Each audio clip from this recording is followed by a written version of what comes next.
आज की क्लास में हम किसी वैद्युत परिपथ या वैद्युत चालक में व्यय होने वाली वैद्युत ऊर्जा, उत्पन्न होने वाली ऊष्मा तथा उस परिपथ या चालक की वैद्युत सामर्थ्य पर आधारित आंकिक प्रश्न हल करेंगे।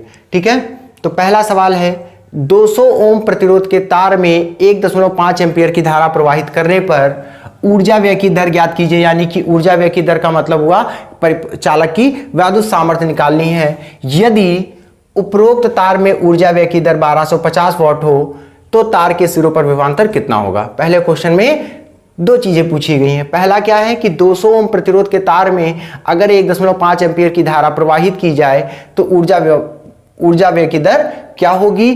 फिर अगर कह रहा है यदि उपरोक्त तार में ऊर्जा व्यय की दर 1250 वॉट ली जाए तो तार के सिरों पर विभवांतर कितना होगा। तो देखते हैं पहला सवाल क्या क्या दे रखा है।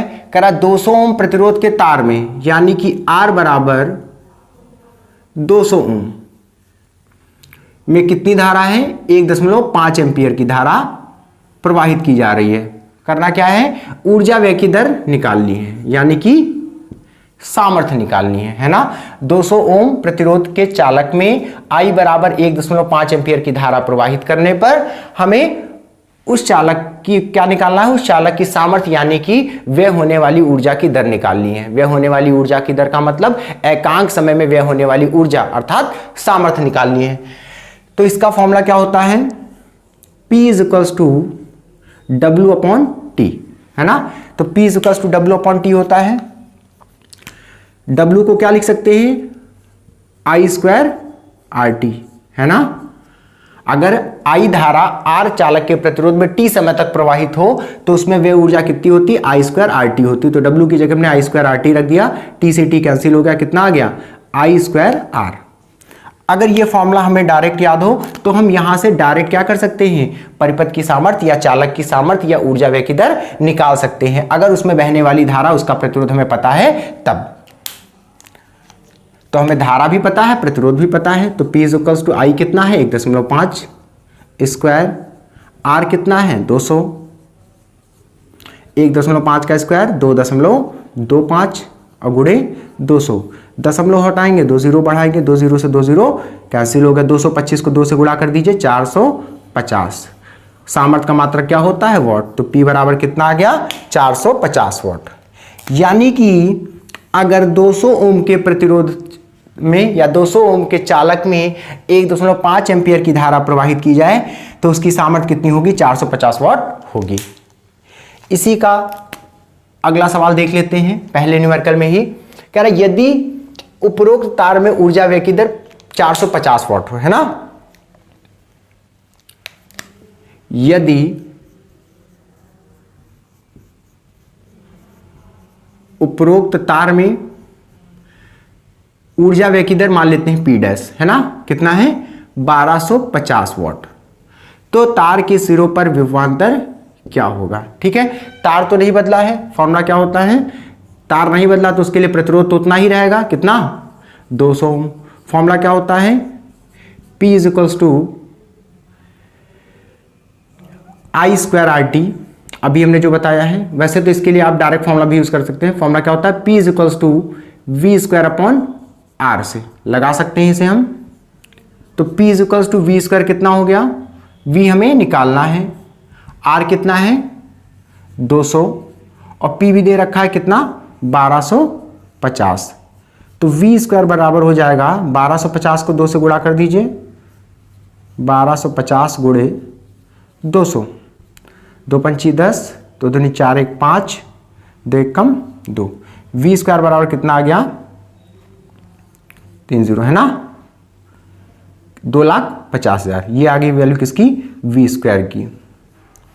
तो वर्गमूल ले लेंगे तो V बराबर कितना आ जाएगा 500 वोल्ट। यानी कि उसी चालक तार में अगर सामर्थ्य कितनी हो जाए 1250 वॉट हो जाए तो प्रतिरोध तो 200 ओम ही रहेगा। तो P = V²/R से हम क्या कर सकते हैं, इस फॉर्मूले में P और R की वैल्यू को रख के हम V की वैल्यू निकाल सकते हैं। कितनी आई 500 वोल्ट। ठीक है, अगला सवाल देखते हैं हम। एक हीटर में 220 विभवांतर पर 10 कूलाम का आवेश प्रति सेकंड प्रवाहित हो रहा है, तो ऊष्मक में कितनी ऊर्जा व्यय होगी। ठीक है, दूसरा सवाल, ऊर्जा व्यय की दर निकलेगी यहां पे। ठीक है बेटा, ऊर्जा व्यय की दर कह रहा है एक हीटर में V बराबर 220 वोल्ट का विभवांतर लगाने पर Q बराबर 10 कूलाम आवेश T बराबर प्रति सेकंड मतलब 1 सेकंड में प्रवाहित हो रहा है। क्लियर सभी को। कह रहा है एक हीटर में 220 विभवांतर पर 10 कूलाम आवेश प्रति सेकंड प्रवाहित हो रहा है, मतलब T बराबर 1 सेकंड में Q बराबर 10 कूलाम का आवेश प्रवाहित हो रहा है 220 वोल्ट पे। तो कह रहा है कितनी ऊर्जा व्यय दर होगी, है ना। फॉर्मूला क्या होता है, P इज इक्वल्स टू, यहां से पहले देखिए हमें Q और T दिया है, तुम यहां से I निकाल सकते हैं।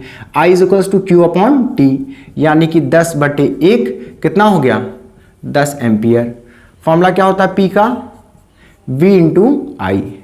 V कितना है 220, I कितना है 10, कितना हो गया 2200 वाट। सिंपल सा सवाल था ये, नोट कर लीजिए।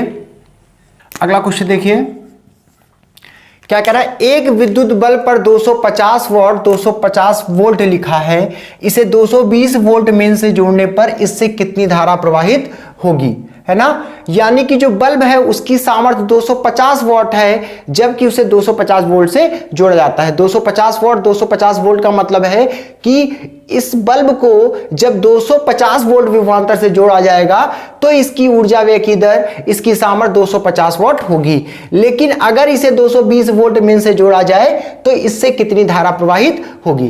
क्या दे रखा है कि इसकी सामर्थ्य 250 वॉट है, जब इसे V बराबर 250 वोल्ट के स्रोत से जोड़ा जाता है। ठीक है,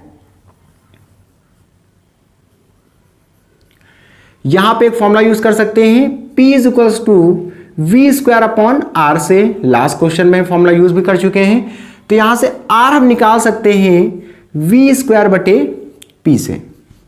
V कितना है 250, P कितना है 250, तो 250 गुणे 250 बटे 250, 250 से 250 कैंसिल हो गया, तो यहां से R का मान कितना आ गया 250 ओम, यानी कि बल्ब का प्रतिरोध आ गया 250 ओम। अब कह रहा है ना, इस बल्ब पे या इस बल्ब को किससे जोड़ा गया है 220 वोल्ट मेन से जोड़ने पर, 220 वोल्ट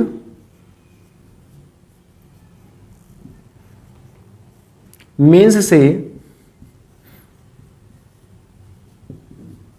जोड़ने पर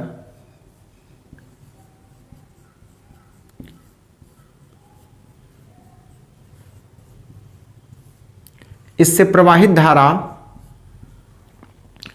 I बराबर होता है V बटे R से।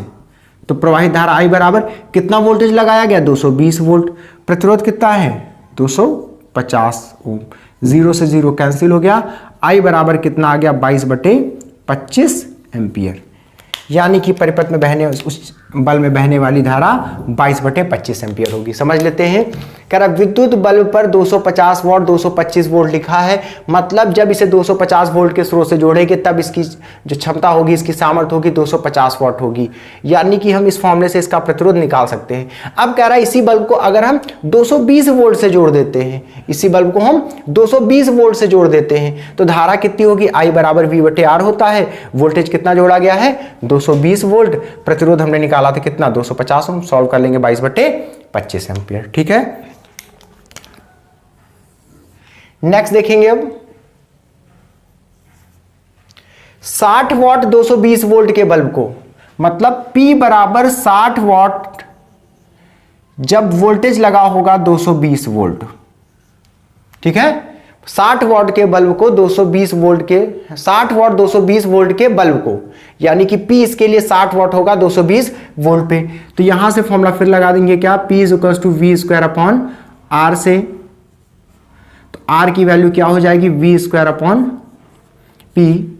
वी स्क्वायर का मतलब 220 का स्क्वायर बटे P कितना है 60, तो 220 गुणे 220 बटे 60। एक जीरो से एक जीरो कैंसिल, 2 एक कम 2, 2 एक कम 2, तो यहीं 6। कितना हो गया 0, 11 दूना 22 की 2, फिर 11 दूना 22 1 23, 2330 20 बटे 3। ये क्या आ गया, उस बल्ब का प्रतिरोध।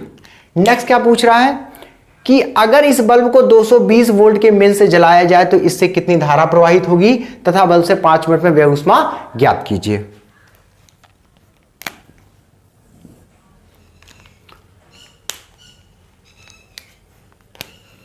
इससे कितनी धारा प्रवाहित होगी जब इसे 220 वोल्ट से जोड़ा जाता है। फॉर्मूला क्या होता है, V equals to I R से।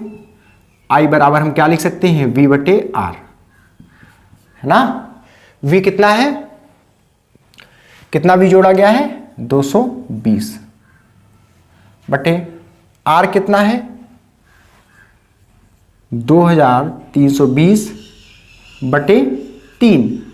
तो I बराबर 220 गुणे 3 बटे 2320। एक जीरो से एक जीरो कट गया, तो I बराबर कितना आया 22 गुणे 3 बटे 232। 22 से कट जाएगा, 22 से कम 22, 22 से कम 22। I बराबर आ गया 3 बटे 11 एम्पियर, यानी कि बल्ब से होकर बहने वाली धारा कितनी होगी, 3 बटे 11 एम्पियर होगी। अगला क्वेश्चन कह रहा है कि बल्ब से 5 मिनट में व्यय ऊष्मा ज्ञात कीजिए, यानी कि H निकालना है। H बराबर क्या होता है, I square R T joule या I square R T upon 4.2 calorie, है ना। तो I का मान कितना आया 3 बटे 11, 3 बटे 11 का स्क्वायर। R कितना है बल्ब के लिए 2320 बटे 3। कितने समय में, 5 मिनट में। 5 मिनट का मतलब 5 गुणे 60 सेकेंड में, बटे कितना है 4.2। तो H बराबर 3 का वर्ग करेंगे कितना हो जाएगा 9। 11 गुणे 11 लिख सकते हैं, गुणे 2320 बटे 3 गुणे 5 छक्का 30 कितना हो गया 300 बटे 4.2। दशमलव हटाते हैं, एक जीरो और बढ़ा लेते हैं, ठीक है। अब 11 से लिए डिवाइड करते हैं, 11 दूना 22, फिर 11 दूना 22 तो 120, फिर कितना आ जाएगा 11 दूना 22, ये कैंसिल हो जाएगा, 3 त्रिका 9, फिर 3 एकम 3 चौक 12, क्या आया 20 गुणे 3000 बटे 14, यानी कि 2 तिहाई 6, फिर 1 2 3 4, है ना। 60,000 बटे 14 किस में आ गया, कैलोरी में आ गया। अभी जब तक कट रहा काट दीजिए इसको, 2 से कट जाएगा और 2 सती 14 कैलोरी। ये हो गई ऊष्मा। भाग करके इसको लिख सकते हैं, है ना। 3000 को हम क्या करते हैं, 3000 को 7 से भाग दे देते हैं, 30,000 है, 30,000 को हम 7 से भाग दे देंगे। 7 चौक 28, कितना बचेगा 10 में से 8 गया 2, फिर 0 उठाएंगे, फिर 7 दूनी 14, 20 में से 14 गया कितना बचेगा 6, फिर एक 0 बढ़ाएंगे, कितना हो जाएगा 7 8 56, 4 बचेगा, फिर 0 बढ़ाएंगे, कितना आएगा 7 5 35, फिर 5 आएगा, फिर 0 बढ़ाएंगे तो 7 7 49, है ना। दशमलव लगा के 0 बढ़ाएंगे तो 7 7 49, कितना आया 4285.7 कैलोरी, ठीक है। समझ आ गया सभी को,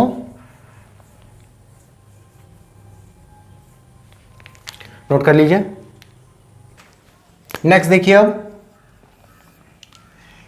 एक परिपथ में 10 एम्पियर का फ्यूज लगा है, 240 वोल्ट के विभवांतर पर कार्य करने वाले 60 वॉट के कितने बल्ब जलाए जा सकते हैं। एक परिपथ है जिसमें 10 एम्पियर का फ्यूज लगा है, इसका यह मतलब है कि परिपथ में मैक्सिमम करंट यानी कि अधिकतम धारा 10 एम्पियर की प्रवाहित हो सकती है, इससे ज्यादा धारा प्रवाहित नहीं हो सकती है। तो मैक्सिमम एक साथ इतने बल्ब लगा सकते हैं कि परिपथ में धारा का मान 10 एम्पियर से अधिक ना हो। बल्ब की सामर्थ्य क्या है, 60 वॉट है। कितने वोल्ट पे कार्य करते हैं, 240 वोल्ट पे कार्य करते हैं। ठीक है, तो दे रखा है बल्ब की सामर्थ्य 60 वॉट है जो V बराबर 240 वोल्ट पर कार्य करते हैं। ठीक है, यानी कि 240 वोल्ट पर कार्य करने वाले 60 वॉट के कितने बल्ब लगाए जा सकते हैं। मैक्सिमम हम इतने बल्ब लगा सकते हैं कि परिपथ में धारा का मान 10 एम्पियर से ज्यादा ना हो, क्योंकि जब धारा का मान 10 एम्पियर से ज्यादा होगा तो फ्यूज तार गल जाएगा, गलकर टूट जाएगा और परिपथ में धारा प्रवाह रुक जाएगा। ठीक है, तो सबसे पहले हम बल्ब का प्रतिरोध निकाल लेते हैं। कैसे, यदि बल्ब का प्रतिरोध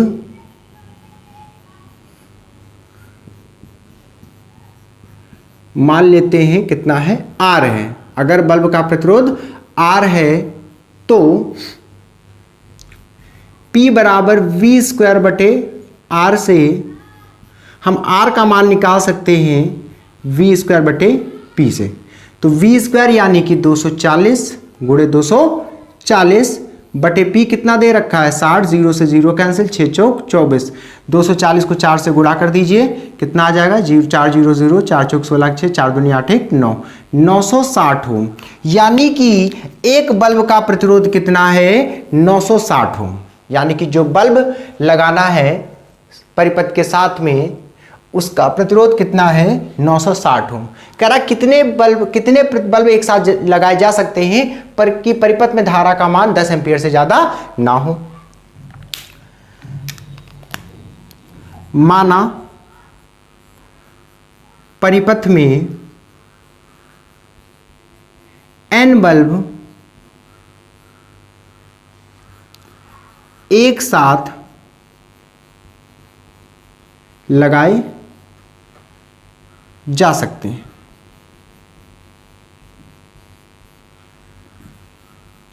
यदि सभी बल्बों का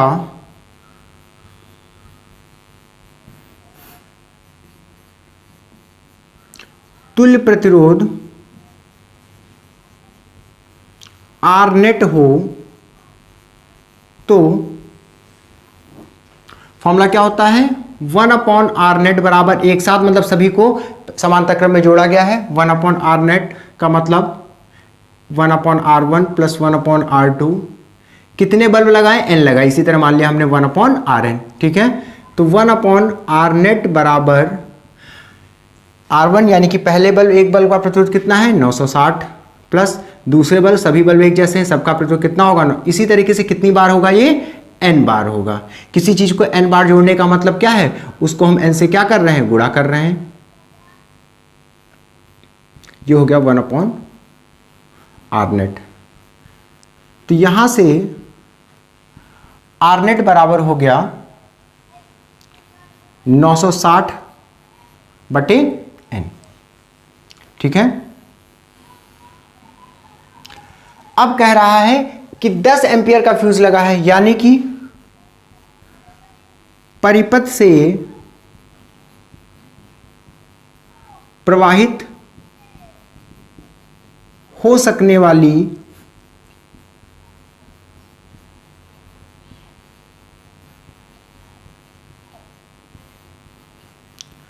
अधिकतम धारा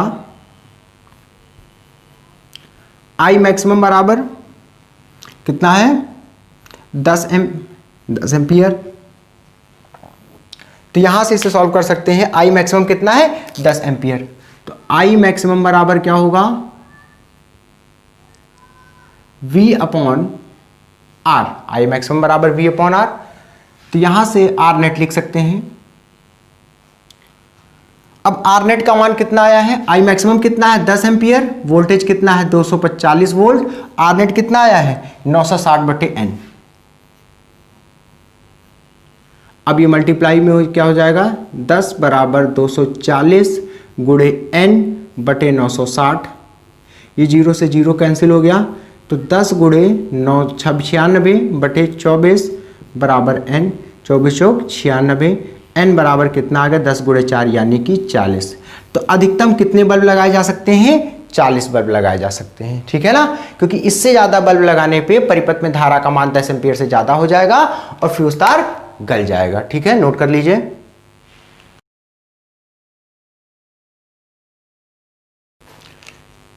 नेक्स्ट देखिए, 100 वाट 220 वोल्ट के एक बल्ब को 220 वोल्ट मेन से जोड़ने पर बल्ब से प्रवाहित धारा तथा बल्ब का प्रतिरोध ज्ञात कीजिए। कह रहा बल्ब की सामर्थ्य 100 वाट है जबकि उसे V बराबर 220 वोल्ट विभवांतर से जोड़ा जाता है, ठीक है। तो इसका प्रतिरोध निकाल सकते हैं, R = V²/P से, है ना, यूज भी किया अभी न्यूमेरिकल फॉर्मूला हमने। R कितना है, सॉरी V कितना है 220, तो 220 स्क्वायर बटे P कितना है 100, ये हो जाएगा 220 गुणे 220 बटे 100, 2 0 से 2 0 कैंसिल, 22 को 22 से गुणा कर दीजिए, 22 को 2 से गुणा करेंगे 44 4, फिर 22 को 2 से गुणा करेंगे 44 4 48, 484 ओम, यानी कि बल्ब का प्रतिरोध कितना हुआ 484 ओम। अब कह रहा है इस बल्ब को अगर V बराबर 220 वोल्ट से जोड़ा जाए तो बल्ब में बहने वाली धारा कितनी होगी। देखिए यहां से बल्ब का प्रतिरोध तो निकल आया, क्या आ गया है, ये बल्ब का प्रतिरोध। अब कह रहा है क्वेश्चन कि अगर इस बल्ब को 220 वोल्ट से जोड़ा जाए, इस बल्ब को 220 वोल्ट से ही जोड़ा जाए तो इसमें बहने वाली धारा कितनी होगी।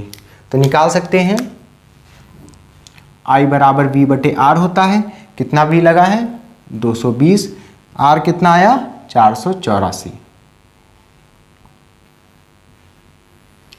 22 से कम 22, 22 दूनी 44, 22 दूनी 44, तो I बराबर फिर 2 से कट जाएगा 5/11 एम्पियर, ठीक है, यानी कि बल्ब से होकर प्रवाहित धारा कितनी होगी 5/11 एम्पियर और बल्ब का प्रतिरोध कितना होगा 484 ओम, ठीक है, लगा लीजिए। अगला क्वेश्चन देखिए, एक विद्युत मोटर में 440 वोल्ट पर 15 एम्पियर की धारा प्रवाहित हो रही है।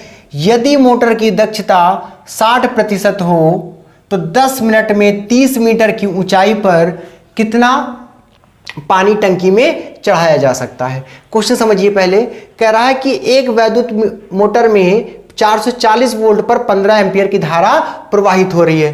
तो यहां से हम क्या कर सकते हैं, इसमें अगर 10 मिनट में वैद्युत मोटर में व्यय ऊर्जा निकालनी है तो हम आसानी से निकाल सकते हैं। लेकिन क्या कह रहा है, यदि मोटर की दक्षता 60% है तो 10 मिनट में 30 मीटर की ऊंचाई पर कितना पानी चढ़ाया जा सकता है।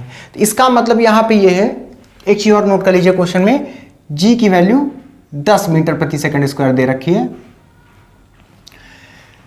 60% दक्षता का मतलब है कि मोटर जितनी वैद्युत ऊर्जा कंज्यूम करेगा, जितनी वैद्युत ऊर्जा व्यय करेगा, उसका 60% ही हम वर्क में कन्वर्ट कर सकते हैं, यानी कि 60% एनर्जी को ही हम क्या कर सकते हैं, पानी चढ़ाने में उपयोग में ला सकते हैं। बात समझ में आ गई सबको कि 440 वोल्ट पर 15 एम्पियर की धारा किसी मोटर में प्रवाहित की जाएगी तो वो क्या करेगी, कुछ वैद्युत ऊर्जा व्यय करेगी 10 मिनट में। 60% का मतलब है जितनी ऊर्जा व्यय करेगी उसका 60% ही क्या करेगी, मतलब 60% ऊर्जा का उपयोग ही हम पानी चढ़ाने में कर सकते हैं। जो दिया है नोट कर लेते हैं, V बराबर 440 वोल्ट पर प्रवाहित धारा, I बराबर 15 एम्पियर, ठीक है, दक्षता 60%, T बराबर 10 मिनट, यानी कि 10 गुणे 60 सेकंड में, है ना। H बराबर 30 मीटर की ऊंचाई पर कितना पानी हम ऊपर चढ़ा सकते हैं, ठीक है। तो सबसे पहले तो हम निकालेंगे 30 मिनट में वैद्युत मोटर में कितनी ऊर्जा व्यय होगी। तो 10 मिनट में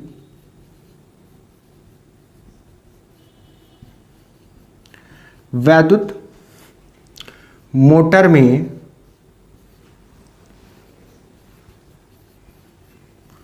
व्यय ऊर्जा, W बराबर फॉर्मूला याद है हम लोग को, VIT है ना। W बराबर क्या होता है, VIT। कितना है V, 440। बहने वाली धारा कितनी है, 15। कितने समय में, 10 गुणे 60 यानी कि 600 सेकेंड में। गुणा कर दीजिए, 15 को 0 से गुणा करेंगे 0, 15 चौको 60 0, फिर 15 चौको 60 और 6 66। क्लियर सभी को, 15 चौको 60 की 0, फिर 15 चौको 60 और 6 66। ये किस में आ गया, जूल में, है ना। चूंकि मोटर की दक्षता 60% है, अतः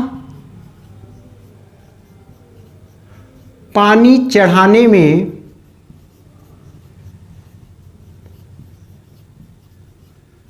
प्रयुक्त ऊर्जा कितनी होगी, जितनी ऊर्जा व्यय हुई है उसका 60%, ठीक है ना। जितनी ऊर्जा परिपथ में खर्च हुई है उसका 60% जो होगा वो पानी को ऊपर चढ़ाने में यूज होगा। तो 6600 गुणे 600 गुणे 60/100, 2 0 से 2 0 कैंसिल हो गए। कितना आया, 6600 गुणे 60 और गुणे 6। अब यदि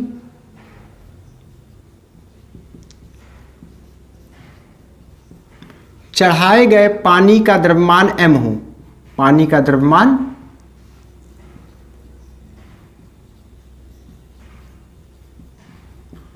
तो अगर चढ़ाए गए पानी का द्रव्यमान कितना हो, m हो, तो कितनी ऊर्जा खर्च होगी h ऊंचाई तक किसी भी चीज को चढ़ाने में, m द्रव्यमान को h ऊंचाई तक ले जाने में गुरुत्व के विरुद्ध कितना कार्य होता है, mgh कार्य होता है। तो mgh बराबर कितना हो गया, 6600 गुणे 60 और गुणे 6। हमें m निकालना है तो क्या हो जाएगा, 6600 गुणे 60 गुणे 6 बटे g गुणे h। मान रख देंगे हम g और h के। g का मान 10, h का मान 30। 1 0 से 1 0 कट गया, 1 0 से 1 0 और कट गया, 3 दूनी 6। अब 660 को पहले हम 6 से गुणा करेंगे, 6 0 0, 6 36 6, 6 36 और 3 39 गुणे 2। अब 2 से गुणा कर दीजिए, 2 6 12 की 2, 2 9 18 19, 2 3 6 7। m बराबर 7920 किलोग्राम। यानी कि कितना पानी ऊपर चढ़ाया जा सकता है, 7920 किलोग्राम। बात समझिए, कह रहा है कि 10 मिनट में 30 मीटर की ऊंचाई पर कितना पानी चढ़ाया जा सकता है मोटर से, जबकि मोटर की दक्षता 60% है। यानी कि वैद्युत मोटर 10 मिनट में जितनी ऊर्जा व्यय करेगा उसका 60% ही पानी चढ़ाने में उपयोग होगा। तो पहले हम 10 मिनट में वैद्युत मोटर की व्यय ऊर्जा निकाल लेते हैं। कैसे, W बराबर VIT फॉर्मूले से। V पता है, I पता है, T भी पता है। तो हमने 30 मिनट में व्यय होने वाली ऊर्जा निकाल ली, है ना। ये देखिए 30 मिनट में व्यय होने वाली ऊर्जा निकाल ली। इसका 60% कहां पे काम आ रहा है, पानी को चढ़ाने में। ये ऊर्जा क्या होगी, mgh के बराबर होगी। m द्रव्यमान को h ऊंचाई तक ले जाने में गुरुत्व के विरुद्ध किया गया कार्य कितना होता है, mgh होता है। जितना कार्य करना पड़ेगा उतनी ही ऊर्जा की आवश्यकता होगी। तो जो 60% एनर्जी मिल रही है ना वैद्युत मोटर से, वही यहाँ पे कार्य करने में प्रयुक्त होगी। इस फॉर्मूले से हम m का मान निकाल सकते हैं। बहुत इंपॉर्टेंट सवाल है, नोट कर लीजिए। नेक्स्ट देखिए, एक घर में 50-50 वाट की 4 ट्यूबलाइट, 50-50 वाट वाली 4 ट्यूबलाइट, 100-100 वाट के 3 पंखे प्रतिदिन 10 घंटे जलते हैं। यानी कि ट्यूबलाइट और पंखे का उपयोग 10 घंटे होता है। 100 वाट का फ्रिज प्रतिदिन 24 घंटे, 1 हार्स पावर का मोटर प्रतिदिन 1 घंटे, यूज किया जाता है, प्रयुक्त होता है। तो 30 दिन में व्यय होने वाली यूनिटों की संख्या ज्ञात कीजिए। यदि 1 यूनिट का मूल्य 4 रुपए है तो 30 दिनों का बिजली का मूल्य ज्ञात कीजिए। देखिए फॉर्मूला क्या होता है, बताया आपको, व्यय यूनिटों की संख्या किसी एक उपकरण में व्यय यूनिटों की संख्या बराबर होता है वॉट गुणे घंटा बटे 1000, है ना। अगर हमको एक से ज्यादा दिन का निकालना है तो हम उसी को दिन से क्या करते हैं, गुणा कर देते हैं। ठीक है, बात समझ आ गई। वे यूनिटों की संख्या निकालनी तो फॉर्मूला वाट गुणे घंटा बटे 1000 होता है ना। फिर अगर हमें एक दिन का निकालना है तो इस फॉर्मूले से, मतलब कितने वॉट का उपकरण कितने घंटे जलाया जाता है उसको आप 1000 से भाग कर देंगे तो हमें व्यय होने वाली यूनिट की संख्या मिल जाएगी। अगर हम दिन से गुणा कर देंगे, जैसे एक कोई उपकरण है 10 घंटे चलता है तो 10 दिन में वो 100 घंटे चलेगा, तो हम 10 से और क्या करेंगे, गुणा कर देंगे। ठीक है, तो समझने के लिए आप सिर्फ इतना याद रखिए, वाट गुणे घंटा बटे 1000। हम दिन से गुणा कब करेंगे, जब एक से ज्यादा दिन के लिए हमें वे यूनिट निकालनी पड़ेगी। ठीक है, तो सॉल्व करते हैं। बल्ब में व्यय एक साथ भी लगा सकते हैं, लेकिन अलग अलग लगाएंगे तो आसानी होगी। ठीक है, जितने इंस्ट्रूमेंट यूज कर रहे हैं, जितने भी उपकरण हम लगा रहे हैं, हम सभी की व्यय यूनिट अलग अलग निकालेंगे। बल्ब में व्यय यूनिटों की संख्या क्या होगा, वाट गुणे घंटा गुणे दिन बटे 1000। कितने वॉट, 50 वॉट का बल्ब। कितने बल्ब हैं, 50 वॉट की 4 ट्यूबलाइट हैं। 50 वॉट की 4 ट्यूबलाइट हैं, तो 4 गुणे 50 वॉट हो गया। कितने घंटे जलती है प्रतिदिन, 10 घंटे बटे 1000। 30 दिन का निकालना है तो 30 से हम क्या करेंगे, गुणा कर देंगे। ठीक है, 1 2 3 0 कैंसिल हो गए, कितना हुआ, 4 पंचे 20 तिहाई 60। ठीक है, बल्ब में व्यय यूनिटों की संख्या कितनी हो गई, 60। और क्या लगता है, लगा हुआ है, प्रतिदिन पंखे चलते हैं 3 पंखे, यानी कि पंखों में व्यय यूनिटों की संख्या बराबर, फॉर्मूला वाट गुणे घंटा बटे 1000 गुणे दिन। फॉर्मूला ऐसे पढ़ते हैं, वाट गुणे घंटा गुणे दिन बटे 1000। कितने वाट का पंखा है, 100 वाट का पंखा है। कितने पंखे हैं, 3 पंखे हैं, तो 300 वाट हो जाएगा, 3 गुणे 100 वाट। कितने घंटे जलता है, 10 घंटे जलता है। हमें कितने दिन के लिए निकालना है, 30 दिन के निकालना है, तो 30 से क्या करेंगे, गुणा कर देंगे। 1 2 3 1 2 3 0 कैंसिल हो गए। 30 को 3 से गुणा करेंगे, कितना आ गया, 90। अब कह रहा है 100 वाट का फ्रिज प्रतिदिन 24 घंटे जलता है, यानी कि फ्रिज में व्यय यूनिटों की संख्या बराबर। ठीक है, फ्रिज में व्यय यूनिटों की संख्या निकालनी है तो फ्रिज कितने वाट का है, 100 वाट का। एक ही फ्रिज है तो 100 वाट। कितने घंटे, 24 घंटे जलता है बटे 1000। कितने दिनों के लिए निकालना है, 30 दिनों के लिए निकालना है। 3 0 से 3 0 कैंसिल हो गए। 24 को 3 से गुणा कर दीजिए, 3 चौक 12 2 3 दूनी 6 1 7। ठीक है, फ्रिज में व्यय यूनिटों की संख्या हो गई। फिर क्या कह रहा है, 1 हार्स पावर का वाटर पंप प्रतिदिन 1 घंटे प्रयुक्त होता है, यानी कि वाटर पंप में प्रयुक्त यूनिटों की संख्या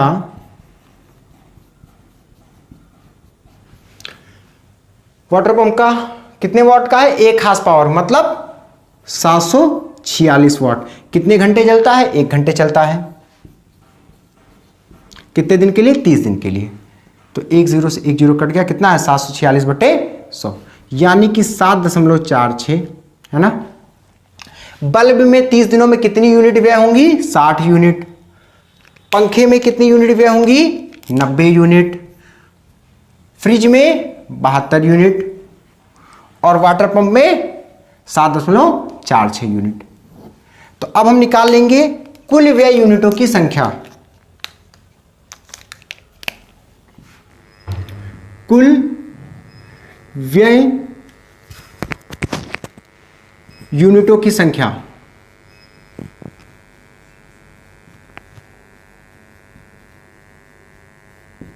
बराबर कितना हो जाएगा 60 प्लस 90 प्लस 72 प्लस 7.46। ऐड कर दीजिए सभी को, कितना हो जाएगा 7 2 9, फिर 7 9 7 16 और 16 6 जोड़ लीजिए, ऐसे डायरेक्ट जोड़ लीजिए। 7 2 भाई 0.4 तो रहेगा ही, फिर 7 2 9 में 0 जोड़ेंगे 9, फिर 0 जोड़ेंगे 9, फिर 7 9 7 16 और 16 6 22।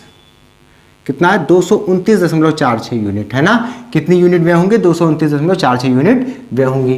अब 30 दिनों का बिजली का मूल्य भी निकाल सकते हैं। 30 दिनों का बिजली का मूल्य बराबर क्या हो जाएगा, 1 यूनिट का मूल्य कितना है 4 रुपए गुणे 229.46, गुणा कर दीजिए। 4 छंग 24 की 4, 4 चौक 16, 4 छंग 24 की 4, 4 चौक 16 2 18 की 8, हंसी लाई 1, है ना। 4 9 36, 1 37 की 7, फिर 4 दूनी 8, 3 11, फिर 4 दूनी 8 और 1 9। चेक कर लेते हैं। 4 छंग 24 की 4, 4 चौक 16 2 18 की 8, हंसी लाई 1, फिर 4 9 36 1 37, 4 9 36 1 37 के साथ हंसी लाई 3, फिर 4 दूनी 8 3 11 की 1, फिर 4 दूनी 8 1 9, यानी कि मूल्य कितना हो गया 917 रुपये 84 पैसे। ठीक है, तो ये हो गया 30 दिनों का बिजली का मूल्य और ये हो गया 30 दिन में व्यय होने वाली यूनिट। हमने क्या तरीका बताया, सभी की यूनिट हमने अलग अलग निकाली है। ठीक है, नोट कर लीजिए।